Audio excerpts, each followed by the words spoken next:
యేసు ప్రభు దగ్గరకు వచ్చి ఇక్కడ నువ్వు గుడ్డితనంగా ఉండొద్దు, స్పష్టంగా తెలుసుకో.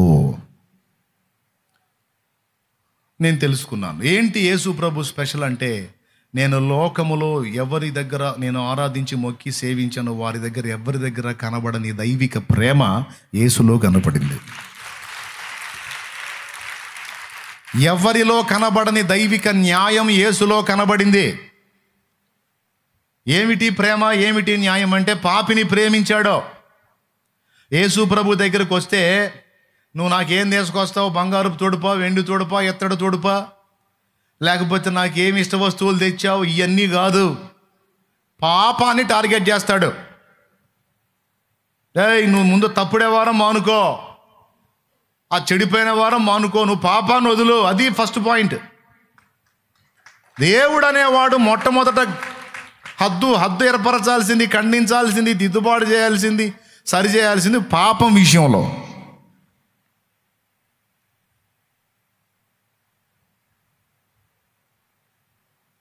గతంలో నేను ఆరాధించాను, పొద్దున్న భక్తి, సాయంత్రం ముక్తి. ఏం కాదు, అన్నీ తీసేస్తారు, అన్నీ పోతాయి, ఏం కాదు. ఫలానా కార్యక్రమం ఉంది, ఆ కార్యక్రమం చేస్తే మొత్తం పోతాయి. నేను అప్పుడప్పుడు పుణ్యాత్ముడు ఒకటి గురించి చెబుతుంటాను కదా. నేను పొద్దున్నే పాలు ఇయటానికి ఎప్పుడు పోయినా సరే మహాభక్తుడు భక్తి చేస్తూ ఉంటాడు, విత్ మంత్రాస్తో సహా. సరే, అంతా అయిపోయిన తర్వాత ప్రసాదం ఇయటానికి అరటికాయ తీసుకొస్తాడు. అరటి పండు తీసుకొచ్చి, నేను పాలోండి కదా, ఇళ్ళమ్మడి తిరుగుతా పాలు, ప్రసాదం బట్టి అంటాడు. నేను చేతులు పడు, చిన్నోడిని, ఎంత 10 ఏళ్ళు 8 ఏళ్ళు అంతే, 8 ఏళ్ళు. ప్రసాదం బట్టి అంటే చేతులు చెప్తా, ఇంత ఎత్తున ఎత్తి చెయ్యి అట్ట వదులుతాడు. పరిశుద్ధుడు. ఎందుకంటే నేను పాలోండి అంట, ఇళ్ళమ్మడి తిరుగుతానంట, మైలు ఉంటుందంట నా దగ్గర. అందుకని పరిశుద్ధుడు. ఈ చేతిని ఇట్ట సపోర్ట్ పెట్టి అదిగో అంటాడు. నేను అబ్బాయి ఎంత భక్తిపరుడో, ఎంత పరిశుద్ధుడో నా ఫీలింగ్. మహాభక్తుడు పొద్దున్నే బాగానే ఫుల్గా దూపం కొట్టి వేస్తూ ఉంటాడు. ఓ రోజు పాల డబ్బులకి నేను పోయా, పాల డబ్బులకి వసూళ్ళకి పోతే నాకు ఇళ్లలో ఫ్రీగా వెళ్ళిపోతా. చిన్నోడి 8 ఏళ్ళ ఉండిగా అలవాటు. ఈ లేడీస్ ఏం చేస్తారు, పాత్రలు కడిగి, వంట పాత్రలు కడిగి వాష్రూమ్ ప్లాట్ఫామ్స్ ఉంటాయి చూడు, అక్కడ పెట్టేస్తారు. పాలు చిన్నోడి 8 ఏళ్ళు ఉండి, పోయి పాలు గిన్నె తీసుకొని పో, ఏందయ్యా నీకు పెద్ద గిన్నె తీసుకొని ఎదురు రావాలి పోయా అనిపోతా. అందుకని చిన్నప్పుడు అలవాటు కదా, వెళ్ళిపోయి అలా పోసేస్తాను. ఈ పాల డబ్బులకి ఇంటో పోయా నేరుగా. ఫస్ట్ వాయికిలు దాటాయి, ఇక 2వ వాయికిలు దాటంగానే అడ్డంగా పండుకున్నది గేదె.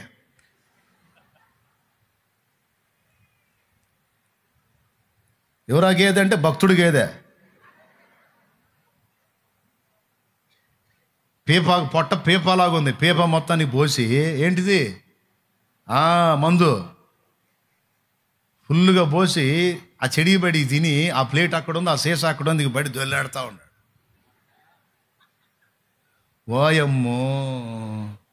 వాయమ్మ పరిశుద్ధుడో, ఓయమ్మ భక్తుడో, ఇంత ఎత్తున ఎత్తేసావు కదరా చెయ్యి.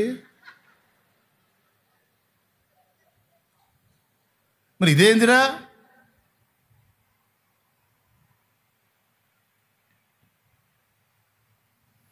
పొద్దున్నే భక్తి, సాయంత్రం ముక్తి. ఎక్కడ పాపము నుంచి విడుదల పొందింది, ఎక్కడ పాపం మానుకుంది, ఎక్కడ కనీసం దాని విషయమే ఆజ్ఞేది, దాని విషయమే గద్దింపేది, హెచ్చరికేది, దానికి ప్రాయశ్చిత్తం ఏది? కానీ బైబిల్ గ్రంథంలో యేసు ప్రభు దగ్గరికి వచ్చినప్పుడు ఫస్ట్ ఖండించేది ఎన్నో తెలుసా? ఇక నువ్వు పాపము చెయ్యకు. బేతెస్దా కోనేటి దగ్గర 38 సంవత్సరాల జబ్బుతో పడున్నోడిని బాగు చేసి స్వస్థపరిచి,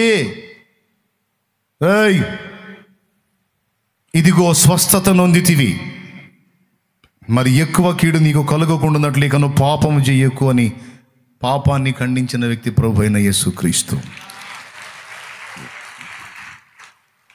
అమ్మా, నీ మీద ఎవరు రాయి వేయలేదా? నిన్నెవరూ శిక్షించలేదా? ప్రభువా, నన్నెవరూ శిక్షించలేదయ్యా, నేనును నిన్ను శిక్షింపను గాని ఇక పాపము చెయ్యకమ్మా, ఇక నువ్వు వెళ్ళి పాపము చెయ్యకుము అన్నాడు. పాపాన్ని స్పష్టంగా చూపించి దాన్ని మానేయి అని ఘంటాపదంగా నొక్కి వక్కాణించినటువంటి ఏకైక దైవం ప్రభు అయిన యేసుక్రీస్తు. తన యందు పాపము లేకుండా జీవించాడు అండ్ పాపం చేసిన వాళ్ళకు కూడా ఖండించాడు. పాపిని ప్రేమించాడు, వాడు చేసిన పాపాన్ని అసహించుకున్నాడు.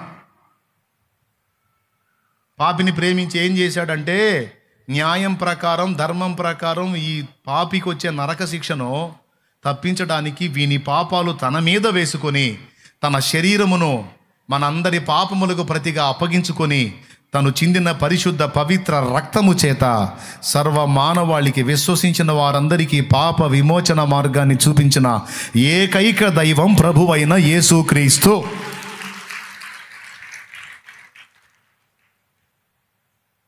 ఎందుకు నమ్మావు నువ్వంటే, నా పునాదుల్లో మొట్టమొదటిది ఇది. ఇటు పాపిని ప్రేమించాడు, అటు న్యాయాన్ని ప్రేమించాడు. న్యాయం ఏమంటది? పాపిని చంపే అంటది, పాపిని నరకానికి పంపే అంటది, పాపిని శిక్షించు అంటది. న్యాయం తప్పా రైటా? న్యాయం అంతే అనాలా లేకపోతే వదిలే అనాలా? మీరు చెప్పండి అక్క, మీకేం అర్థమైంది? న్యాయం ఏం కోరిద్ది? పాపిని శిక్షించమని కోరిద్దా, వదిలేయమని కోరిద్దా? శిక్షించమనే కోరిద్ది. అందులో చేతులు ఎత్తండి. ఎంతమందికి మైండ్ సరిగ్గా పనిచేస్తుందో నాకు అర్థమైంది ఇప్పుడు.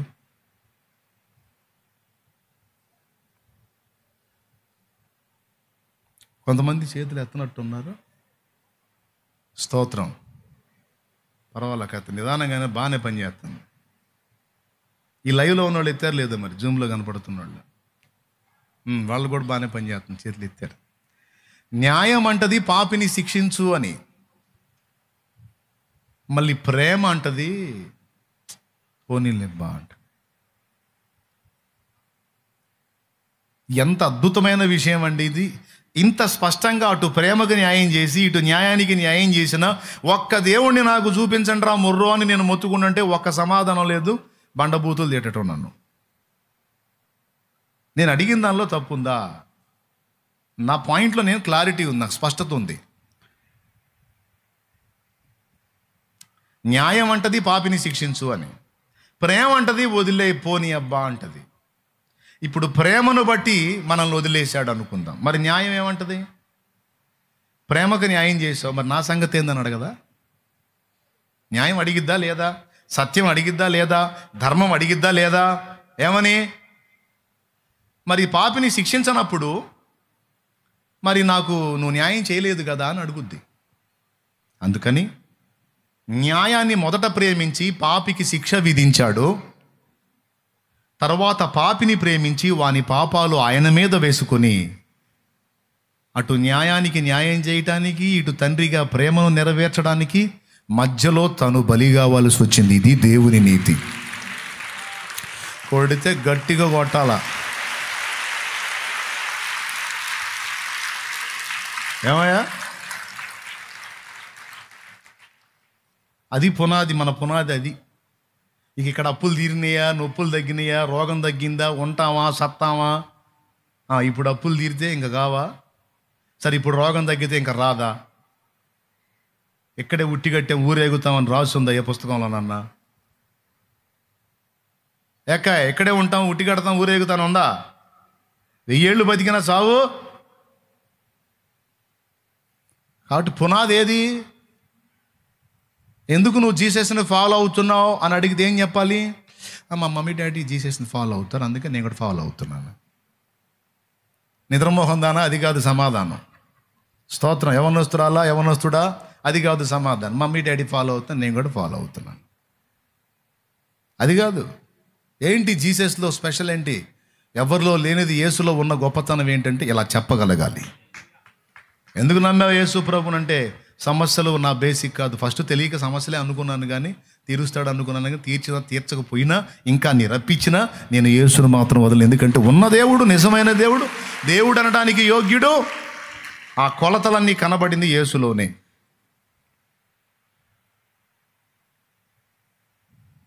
మిగిలినోళ్ళు నీతి మాటలు చెప్పుండొచ్చు, కానీ నీతిని అనుసరించి బతకలేదు. కానీ యేసు నీతిని గురించి చెప్పుటయ్యే కాదు, నీతిని అనుసరించి బ్రతికాడు గనుక నేను యేసుని ఫాలో అవుతాను. నువ్వు ఏర్పరచుకునేటువంటి అభిప్రాయం పర్ఫెక్ట్గా ఉండాలి. ఒకవేళ నీ దగ్గర అది లేదనుకో, ఇప్పుడు నేను ఒకటే చెప్పా. నంబర్ 1, యేసులో ప్రేమ నెరవేరింది, న్యాయం నెరవేరింది. పాపానికి శిక్ష పడింది, పాపికి రక్షణ దొరికింది. ఒకటి. రెండవది, శిక్ష ద్వారా గాక ప్రేమతత్వంతో ఒక పాపి హృదయంలో పరివర్తన తీసుకురాగలిగిన సత్తా యేసు ప్రభులో ఉంది. ఇది నేను గతంలో అనుసరించిన మార్గాల్లో లేదు. మంది గొప్ప అని ఎచ్చులు పట్టడం తప్ప ఆడ బుస్సు ఏం లేదు. మంది గొప్ప నువ్వు చెప్పేది ఏముంది? మంది గొప్ప అయితే మందాలను అతుక్కొని ఉండం. మన బుస్సు అని తెలిసాక ఎత్తి ఆడ బగలు కొట్టింది. దేవునికి స్తోత్రం.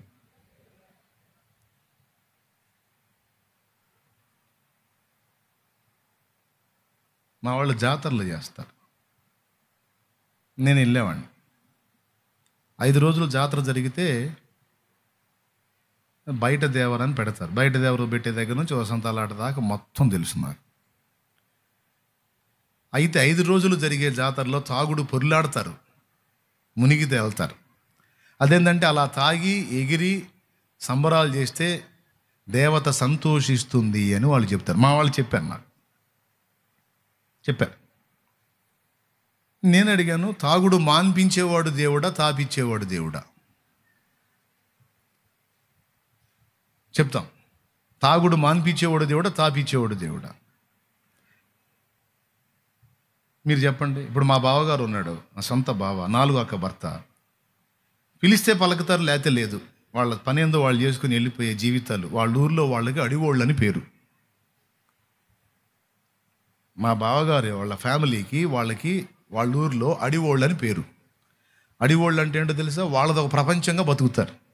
ఊళ్ళోనే ఉంటారు కానీ అడవిలో ఉన్నట్టు బతుకుతారు. అంటే ఎవరితో సంబంధం లేకుండా అలాంటి వాళ్ళు, వాళ్ళ జీవితాలు అలాంటి.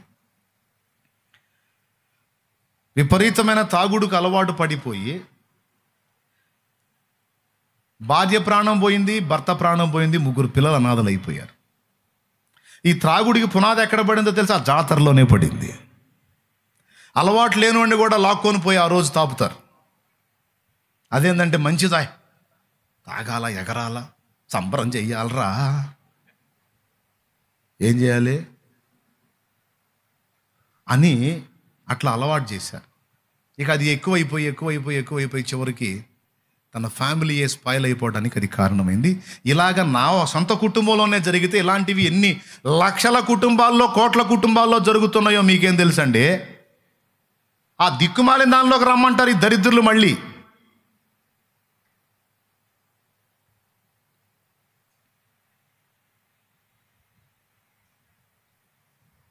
దురాచారమైన మనాచారమే గొప్పదంట.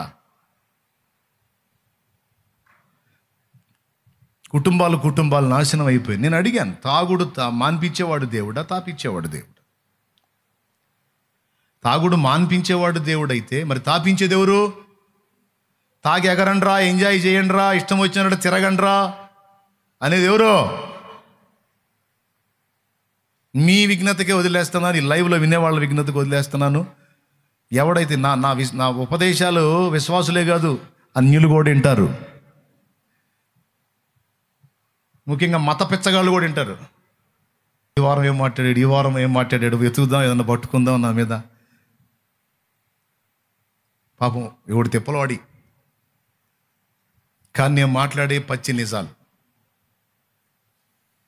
నేను చేశాను, భక్తి చేయలేదుగా, చేశాను, చూశాను, పునాదులు లేవు, పరిపూర్ణత లేదు, వదిలేశాను. యేసు ప్రభులో పరిపూర్ణత కనపడింది. అటు న్యాయం, ఇటు ప్రేమ 2 గెలిచే. వాటికి న్యాయం చేయడానికి ప్రభు తన ప్రాణం పెట్టి తిరిగి లేచాడు. ఇది మొదటి సంగతి. అయితే రెండవది, వ్యక్తిత్వ సౌందర్యం కూడా యేసు ప్రభు పరిపూర్ణత ముందు ఇప్పుడు ఈ నైట్ ఈ లైట్ వేస్తే బాగా వెలిగిద్ది, నైట్ దాని వెలుగు కనపడిద్ది. అదే లైట్ అంతే ఉంచు, తెల్లవారి సూర్యుని వెలుగు వచ్చింది, ఈ లైట్ కనపడిద్దా? పెద్దగా చెప్పండి, కనపడిద్దా? అసలు లైట్ ఉందన్న సంగతి కూడా అర్థం కాదు. అంటే ఆ సూర్యుని యొక్క కాంతిలో ఈ బలుపులో కాంతి బుస్సు అయిపోయింది. అట్లాగున యేసు ప్రభు అనే ఆ నీతి సూర్యుడి కాంతిలో, ఆ పరిపూర్ణ వ్యక్తిత్వ సౌందర్యంలో నేను గొప్ప అనుకున్న గొప్ప బతుకులన్నీ కూడా పగట్లో లైట్ వెలగనట్టు బుస్సు అయిపోయినాయి. నేనేం పిచ్చోడినై, దిమాకు ఖరాబ్ అయి రాలా. అన్ని లెక్కలు ఆలోచించుకొని వచ్చి పునాది వేసుకొని కూర్చున్నాం. సావటానికైనా తెగించడమే కానీ యేసు ప్రభుని వదిలేదానికి మాత్రం లేదో. సమస్తం పోగొట్టుకోవటానికైనా ఇష్టమే, కానీ ఈ పరిపూర్ణత ముందు ఎవ్వరూ సరిపోరు. అక్కడే మాకు బాధ కలిగేది అక్కడే. అదే మీ యేసు ప్రభువే గొప్ప అంటాం మాకు నచ్చలేదని. మరి నిజం, అది ఉన్నది వాస్తవం, ఉన్నది వాస్తవం, అదే గొప్ప పరిపూర్ణత. మరి అది ఎవరి దగ్గర కనపడలేదు. మీరు చెప్పండి, ఇప్పుడు మిమ్మల్ని అడుగుతున్నా, మీరు ఎందుకు నమ్ముకున్నారు యేసు ప్రభుని? ఒక ముక్క చెప్పండి మీరు. అబ్బాయి మైక్ తీసుకో, కార్డ్లెస్ మైక్ తీసుకో, మన వాళ్ళ గొప్పతనం అని తెలుసుకుందాం. ఎప్పుడు నేనే వాక్యం చెబుతున్నాను, పద్దాకలు వాళ్ళు వింటున్నారు. ఇవాళ వాళ్ళు చెబుతారు, నేను వింటా.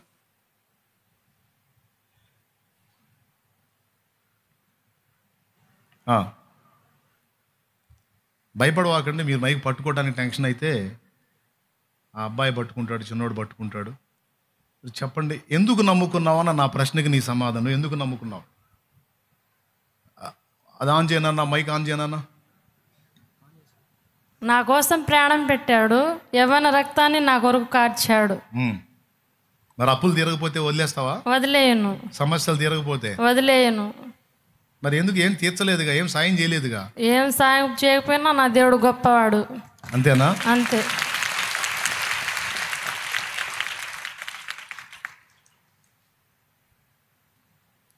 రైట్,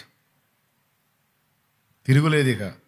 నా కోసం ప్రాణం పెట్టి తిరిగి లేచాడు, నన్ను నరకం నుంచి కాపాడటానికి నా కోసం ఆహుతయ్యాడు. హల్లెలూయా. ఓకే. హల్లెలూయా. రెండవది, ఒక దేవుడికి ఉండాల్సినటువంటి హై క్వాలిటీస్ అన్ని కూడా ఎవరిలో ఉన్నాయి?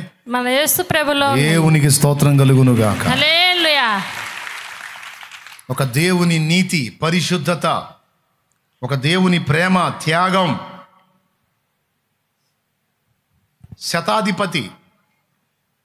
శతాధిపతి యేసు ప్రభు ప్రాణం పెట్టిన తర్వాత అక్కడ మోకాళ్ళుని ఇతడు నిజముగా దేవుని కుమారుడు అన్నాడు. సిలువలో యేసు ప్రభుతో పాటు వేలాడ తీయబడిన ఇద్దరు దొంగల్లో ఒక దొంగ అప్పుడు మారు మనసు పొందాడు. ఎందుకో తెలుసా? ఒక కారణం ఉంది దానికి. సిలువ శిక్ష బహు క్రూరమైనది. సిలువ శిక్ష బహు క్రూరమైనది. అప్పటి రోజుల్లో సిలువ శిక్ష విధించేటప్పుడు వాళ్ళ నోరు మాట్లాడకుండా చేస్తారట. ఎందుకో తెలుసా? ఆ సిలువలో వేలాడుతూ అంత ఘోరంగా తిడతారు వాళ్ళు. ఆ యాతన పడలేక, ఆ సిలువలో యాతన వాళ్ళు పెడుతున్నప్పుడు ఆ బాధ తట్టుకోలేక ఫస్ట్ బ్రతిమలాడతారు. అయినా కనికరించకుండా సిలువ వేస్తున్నప్పుడు చివరికి తిట్టడం మొదలు పెడతారట, ఘోరాతి ఘోరంగా.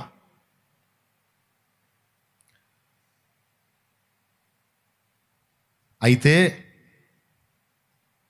ఆ సిలువ శిక్షలు అనుభవించిన వాళ్ళందరి చరిత్రలో ఒక గొప్ప విషయం ఏంటంటే, ఒక్క యేసుక్రీస్తు ప్రభు మాత్రమే తనను ఘోరంగా హింసించి చేతులు కాళ్ళు శీలలతో సిలువకు కొట్టి చిత్రవధ చేస్తున్నా సరే ఒక్క దూషణ వచనం పలకలేదట ఆయన. ఒక్క తిట్టు కూడా తిట్టలా, ఒక్క దూషణ వచనం పలకలా. ఈ కుడి పక్కన దొంగ చూస్తున్నాడు. ఇంకొకటి ఏంటో తెలుసా? అంత చిత్రవధ చేసి ఒళ్ళంతా తూట్లు తూట్లు తూట్లు తూట్లు గాయాలు చేసి ఈ చేతుల్లో ఇలాగే కాసేపు పెట్టండి, మీరు ఇలాగే కాసేపు పెట్టండి, చేతులు పైకి లేపి ఇలా నేను పెట్టినట్టే స్ట్రైట్గా అట్టనే ఉంచండి కాసేపు. ఎంతసేపు ఉంచగలరో చూద్దాం. అలానే ఉంచాలి.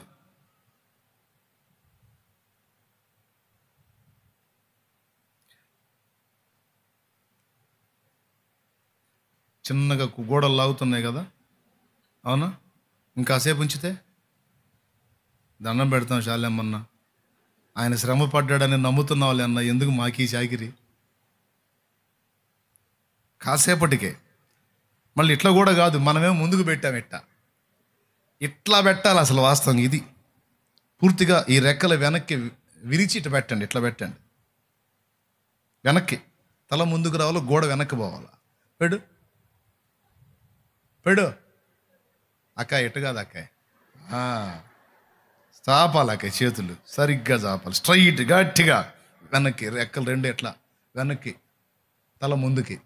ఇది సిలువలో ఉన్న పొజిషన్. ఎంతసేపు ఉంచగలవు? కానీ ఇలానే ఉంచారు. ఇక అది చూడండి. ఇప్పుడు ఎట్టున్నాయి చూడండి గోడలు ఎట్టున్నాయండి? బాగున్నాయా?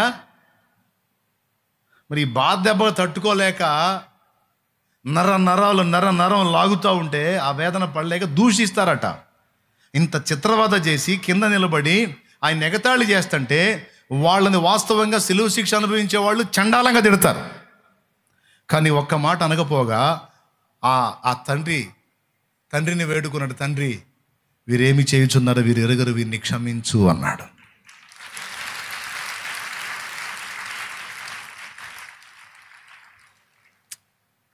ఏమిటి ఈయన కోపం రాదా? ఈయన తిట్టడా? ఈయన దూషించడా? ఆ దుర్మార్గుల మీద ఈయనకు అసహ్యం పుట్టదా?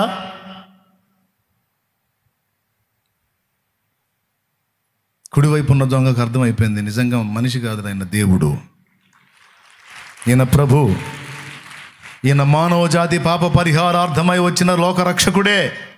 ఎందుకంటే ఆ దేవుని యొక్క ప్రేమ పరిపూర్ణత్వాన్ని ఇదిగో యేసులో నేను చూస్తున్నాను. గతంలో ఆయన జీవిస్తున్నప్పుడు ఆయన క్యారెక్టర్ని అబ్జర్వ్ చేశాను, పర్ఫెక్ట్.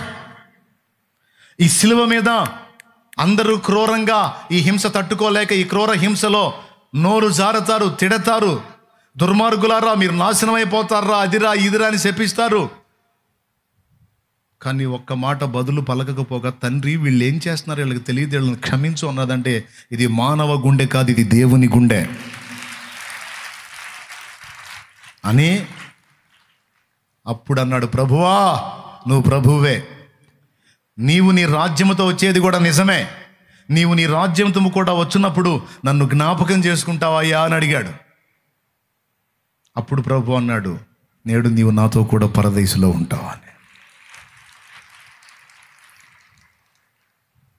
విలవిలలాడి కొట్టకలాడి చచ్చిపోతారు. కానీ యేసు ప్రభు అలా కాదు. ఆ సమయం ఆసన్నమైనప్పుడు, తండ్రి ఇదిగో నా ఆత్మను నీ చేతికి అప్పగిస్తున్నాను అని తలవాల్చాడు, కన్ను మూశాడు. అది శతాధిపతి చూశాడు. ఇదిగో నా ఆత్మను అప్పగిస్తున్నాను నేను అనటం, ఆయన ఆత్మను వేరు చేయటం, ఆ క్షణంలోనే ఆయన ప్రాణం పోవటం ఏంటిది? ఇతడు నిజముగా దైవ కుమారుడు అని అతడు మోకాళ్ళు వేశాడు. అంటే వాళ్ళు చాలా సిలువ సన్నివేశాలు చూశారు, కానీ యేసుక్రీస్తు సిలువ సన్నివేశం వాళ్ళ లైఫ్లోనే ఒక కొత్త విషయం.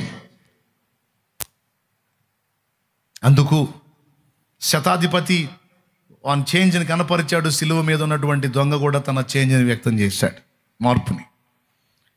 కాబట్టి యేసు ప్రభు యొక్క వ్యక్తిత్వం, దాని యొక్క పరిపూర్ణత, దాని ముందు మనం గొప్ప గొప్ప గొప్ప అనుకుంటున్న ఏ వ్యక్తిత్వం కూడా సరిపోదు. మన లోకంలో మహానుభావులు అనుకున్న వాళ్ళు వాళ్ళ కోసం, వాళ్ళ ఇళ్ళ కోసం, వాళ్ళ భార్యల కోసం, వాళ్ళ పిల్లల కోసం, వాళ్ళ రాజ్యాల కోసం, వాళ్ళ అధికారాల కోసం కష్టపడ్డారు, పడితే. కానీ రాజాది రాజు అయి ఉండి కూడా మానవ జాతి నిర్మూలన కాకుండా పాపం యొక్క నిర్మూలన కోసం తన ప్రాణాన్ని పెట్టి తిరిగి లేచిన ఏకైక వ్యక్తి ప్రభు అయిన యేసుక్రీస్తు ఒక్కడే.